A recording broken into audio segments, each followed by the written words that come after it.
چین نے ثالثی کے لیے اپنا نمائندہ خصوصی مشرق وسطی بھیجنے کا اعلان کر دیا ہے۔ چینی وزیر خارجہ وانگ زی کا سعودی عرب اور اماراتی وزرائے خارجہ سے ٹیلی فونک رابطہ۔ چینی وزیر خارجہ نے کہا ہے کہ تنازعات میں شہریوں کے تحفظ کی سرخ لکیر کو عبور نہیں کیا جانا چاہیے، توانائی اور غیر عسکری اہداف پر حملے نہیں کرنے چاہیے، جہاز رانی کے لیے بحری راستے محفوظ ہونے چاہیے، اختلافات پرامن طریقے سے حل کرنے کے سعودی موقف کو سراہتے ہیں۔ مشرق وسطی کی صورتحال کے باعث فلائٹ آپریشن شدید متاثر۔ پی آئی اے کو متحدہ عرب امارات کے لیے یومیہ 2 پروازوں کی اجازت مل گئی ہے۔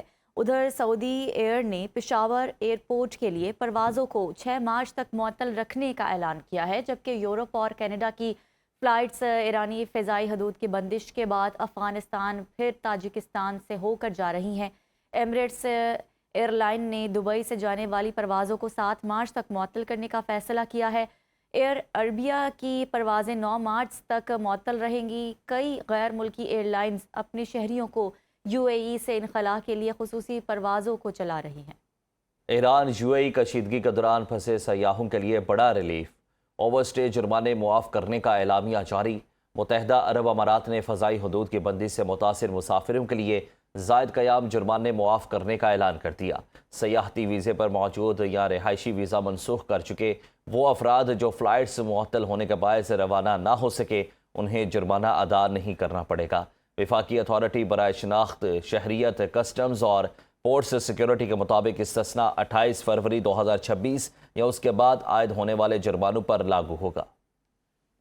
آئیں کشیدگی کم کرتے ہیں۔ ایرانی صدر مسعود پزشکیان نے خلیجی ممالک کو پیغام پہنچا دیا۔ انٹرویو میں مسعود پزشکیان نے کہا کہ تہران کے پاس خلیجی ممالک میں امریکی تنصیبات پر حملے کرنے کے علاوہ کوئی چارہ نہیں۔ ایران سفارت کاری کے ذریعے کشیدگی کم کرنے کی کوشش کر رہا تھا۔ اسرائیل اور امریکہ نے حملہ کر کے جوابی حملوں کے علاوہ کوئی چوائس نہیں چھوڑی۔ ہم اپنی خود مختاری کے احترام کے خواہاں ہیں۔ شہید آیت اللہ خامنائی کے سینئر معاون محمد مخبر نے ایرانی میڈیا کو انٹرویو دیتے ہوئے کہا کہ امریکہ سے مذاکرات نہیں ہو رہے، مذاکرات کا کوئی ارادہ بھی نہیں۔ تہران واشنگٹن پر بالکل اعتماد نہیں کرتا۔ قطر میں امریکی سفارت خانے میں حملوں کا خدشہ۔ قطری وزارت داخلہ نے امریکی سفارت خانے کے آس پاس کی آبادیاں خالی کرنے کا حکم دے دیا۔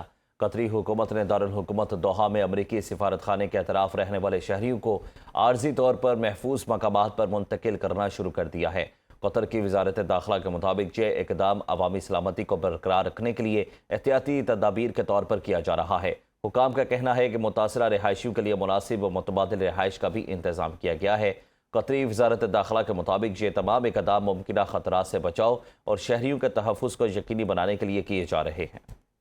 عام خبر دیں آپ کو بتائیں کہ ایران میں جنگی صورتحال ہے۔ ہزاروں خاندان دارالحکومت تہران چھوڑنے پر مجبور ہو گئے ہیں۔ جنگ کے ابتدائی دنوں میں تہران سے 1 لاکھ افراد نقل مکانی کر گئے۔ اقوام متحدہ کا انکشاف UNHCR کی ایران کی صورتحال پر رپورٹ جاری، جس کے مطابق امریکہ اور اسرائیلی حملوں کے بعد تہران میں بڑے پیمانے پر شہریوں نے نقل مکانی کی۔ اقوام متحدہ کی ریفیوجی ایجنسی نے انسانی بحران کا بھی خدشہ ظاہر کر دیا ہے۔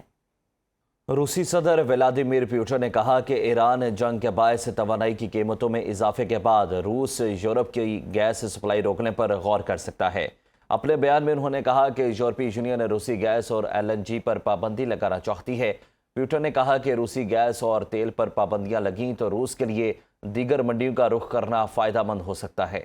غیر ملکی میڈیا کے مطابق روسی توانائی پر یورپ کا انحصار کم ہونے پر ماسکو چین سمیت دیگر منڈیوں کی طرف بڑھ رہا ہے۔ چین نے ثالثی کے لیے اپنا نمائندہ خصوصی مشرق وسطی بھیجنے کا اعلان کر دیا ہے۔ چینی وزیر خارجہ وانگ زی کا سعودی عرب اور اماراتی وزرائے خارجہ سے ٹیلی فونک رابطہ۔